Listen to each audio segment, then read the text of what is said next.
In the heart of a sleepy English village where life moved slowly and trust ran deep, something happened that would shatter every sense of safety. One evening in 1987 in Brindlewood, a village with less than 900 residents, an entire family was found brutally murdered inside their locked farmhouse. No forced entry, no signs of struggle, no fingerprints, no clear motive, just 5 lives silenced.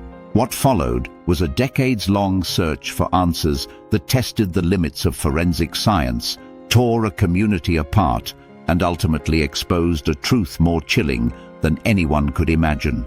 This is not just a story about a murder. It's about a community, a mask of respectability, and the monster hidden in plain sight. Before we dive deeper, you're watching Hidden Chapter, where we explore the darkest real-life mysteries, crimes, and unsolved cases that history tried to forget. Subscribe and turn on notifications, because truth has a way of hiding in shadows, and we shine a light. Now back to Brindlewood.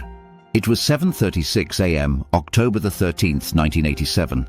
A local postman, Peter Halden, noticed something strange while doing his usual route. At the Richardson farmhouse, 3 letters from the previous day were still in the mailbox. A rare thing for Harold Richardson, who collected his post every morning like clockwork. Worried, Halden approached the door. It was unlocked. He stepped inside and was greeted by silence and the unmistakable smell of blood. Harold, his wife Maureen, their teenage daughter Bethany, 10-year-old son Liam, and Harold's elderly mother were all found dead. All stabbed multiple times, their throats slit, the phone line cut. There were no signs of a break-in.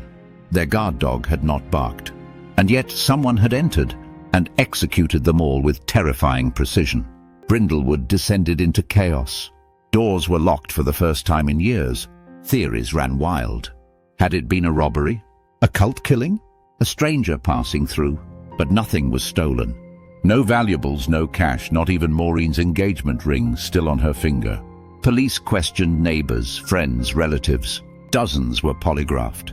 One man, Harold's business partner, was arrested and held for 48 hours but later cleared. The murders felt deeply personal yet oddly detached. Clinical. The 1980s lacked the forensic advancements we rely on today. There was blood at the scene, but the killer wore gloves, left no DNA, and even cleaned the knife, which was left in the sink. No prints, no hair, no fibers. Strangely, a single muddy boot print was found near the back door, but it didn't match any footwear in the home. And then came the strangest detail, a half-drunk cup of tea, still warm. 3 weeks into the investigation, a name kept surfacing. Robert Fenshaw, a local carpenter and friend of Harold's. He'd helped renovate the Richardsons' home the summer before. Robert had a criminal record for petty theft and one assault charge from a bar fight in the 70s, but nothing linking him to murder. Still, police questioned him. His alibi was vague. He said he'd been out for a walk and then at home watching TV. He was calm, cooperative, a bit too calm. Police kept him on a list, but nothing tied him directly to the crime. They moved on. Just days before the murders, a stranger was seen in the Thistle and Crown, a small pub near the edge of Brindlewood.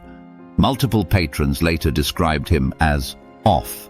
He didn't drink much, spoke little, and yet he seemed to be listening to every conversation around him.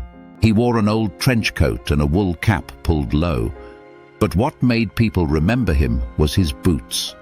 Mud-caked, heavy, and when he walked out, he dragged one foot as if it pained him. The pub owner, Ellie Winthrop, didn't think much of it at the time, but when news of the murders broke, she reported the incident to police. An officer came by, took a statement, and jotted the note in the margin of a report. But there was no name, no surveillance, no follow-up. Some thought it could have been Robert Fenshaw in disguise. Others swore it wasn't him at all. Was this man watching the Richardsons? Waiting? Planning? To this day, no one knows who he was, or why, 2 nights later, the Richardsons were dead. In 1995, 8 years later, the case was cold.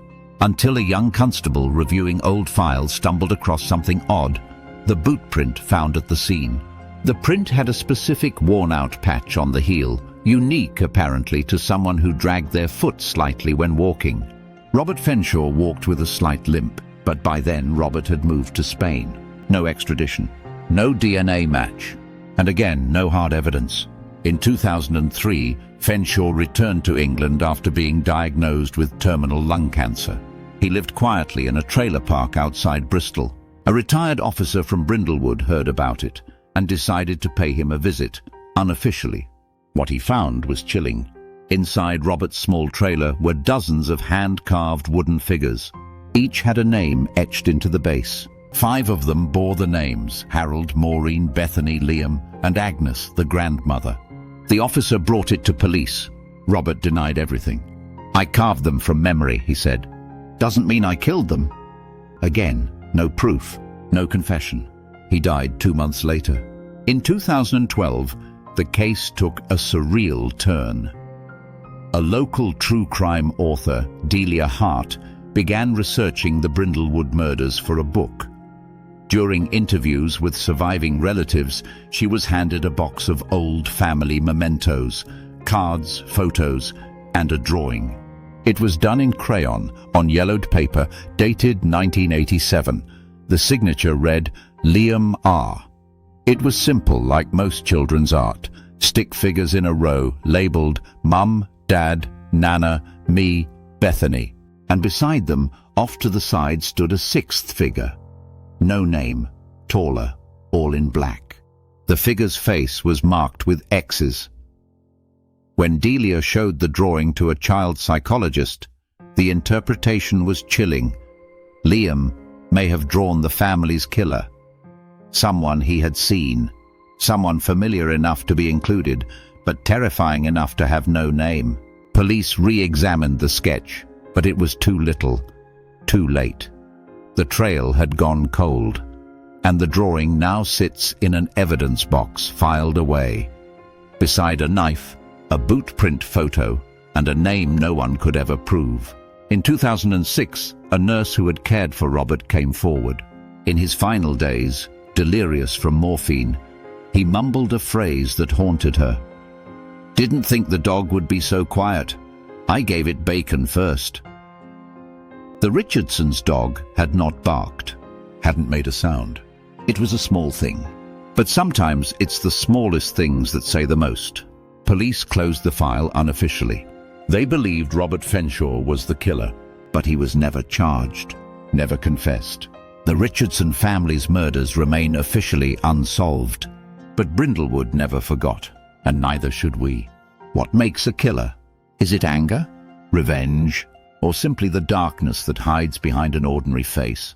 In Brindlewood, that darkness may have worn a familiar smile. Thank you for watching Hidden Chapter. Don't forget to subscribe for more chilling true crime stories. And remember, evil often lives where we least expect it.